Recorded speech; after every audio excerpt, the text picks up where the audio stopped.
Willy Geyser, 80 anecdotes. Qui frappe à la porte? Un missionnaire en service en Afghanistan raconte l'expérience suivante qu'il vécut au cours d'un vol domestique. Il avait pris place à bord d'un DC-3, prêt à décoller. Confortablement installé dans son fauteuil, il observait les stewards qui s'affairaient aux derniers préparatifs. Il réalisa que l'avion prenait du retard. Finalement, l'on ferma la porte.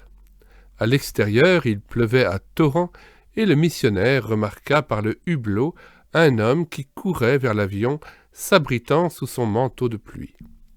Le retardataire frappa énergiquement à la porte, exigeant l'entrée. Mais le steward lui fit signe qu'il était trop tard. Néanmoins, l'homme insistait et ses coups redoublaient contre la porte de l'avion. Au bout d'un moment, le steward finit par lui ouvrir. Lui tendant la main, il le hissa à l'intérieur. C'est alors qu'il reconnut, à sa grande stupéfaction et celle des passagers, que cet homme n'était personne d'autre que le pilote de l'avion. Application. Avons-nous remarqué que celui qui frappe à la porte de notre cœur, de notre foyer ou de notre église n'est personne d'autre que le grand pilote, Jésus-Christ? Allons-nous lui ouvrir et le laisser entrer? Voici, je me tiens à la porte et je frappe. Si quelqu'un entend ma voix et ouvre la porte, j'entrerai chez lui, je souperai avec lui et lui avec moi. Apocalypse 3, verset 20. Le faux berger. Voyageant au Proche-Orient, un chrétien rencontra un berger qui, selon la tradition, appelait toujours ses brebis par leur nom. Le touriste dit au berger « Permettriez-vous que je revête votre tunique, que je me coiffe de votre turban et que je me serve de votre houlette pour voir si vos brebis me suivront, moi, un étranger ?» Le berger lui permit de tenter l'expérience. Ainsi travesti et imitant au mieux la voix du berger, le chrétien se mit à appeler les brebis. Mina, Mika, Susa, venez. Mais tout le troupeau s'enfuit devant lui. Alors le croyant demanda au berger, n'y aurait-il pas une brebis qui me suivra? Oh si, répondit le berger, quelques-unes le feront, les malades, car elles suivraient n'importe qui.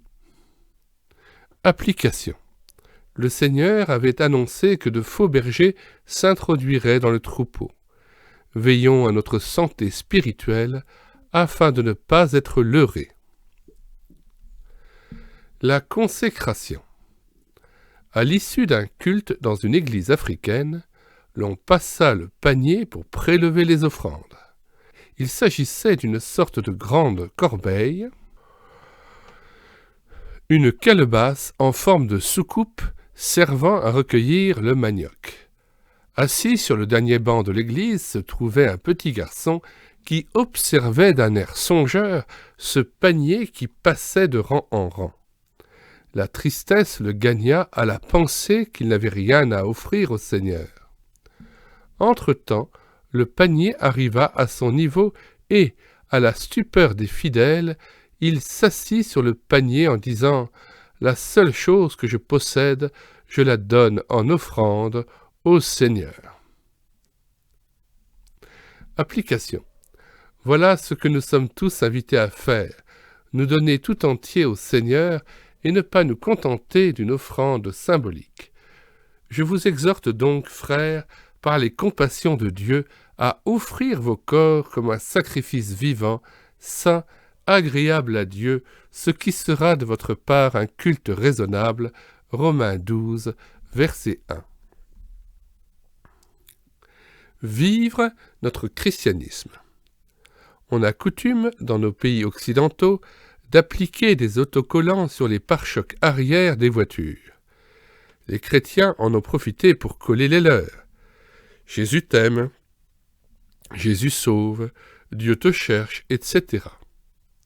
Une Américaine raconte qu'il lui est arrivé une fois, alors qu'elle était arrêtée à un feu rouge, d'avoir devant elle une voiture bourrée d'enfants.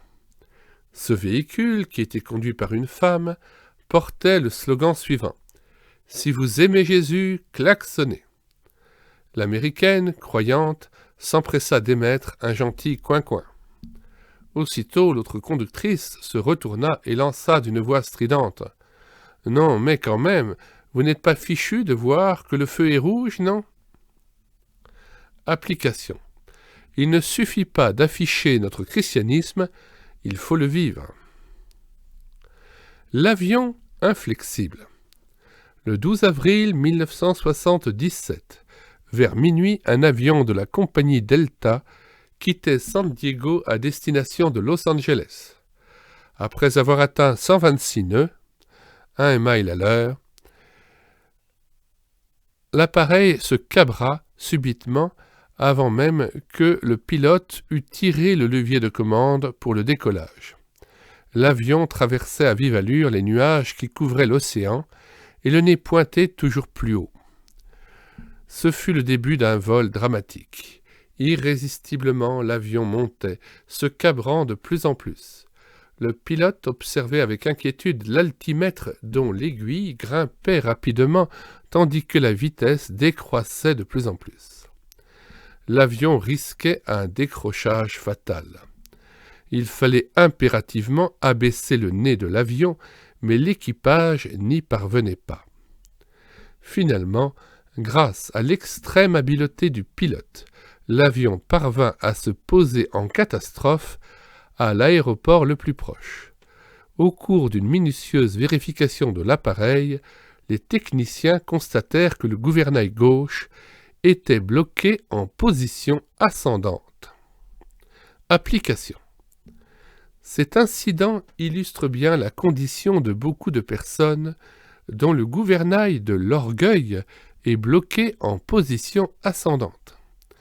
Ils traversent la vie la tête haute, se moquant de Dieu et, sûrs d'eux-mêmes, montent toujours plus haut sans se rendre compte que bientôt ils subiront le fatal décrochage. L'Éternel renverse la maison des orgueilleux, Proverbe 15, 25. La ligne de démarcation.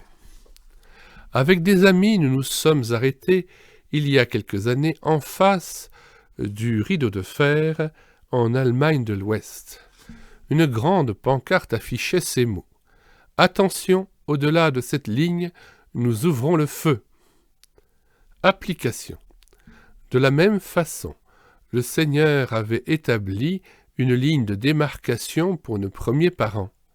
Elle ne devait pas être franchie, mais malheureusement, sous l'instigation du malin, ils passèrent outre. Instantanément, ils furent frappés de mort spirituelle qui les conduisit à la mort physique. Le salaire du péché, c'est la mort. Romains 6, verset 23.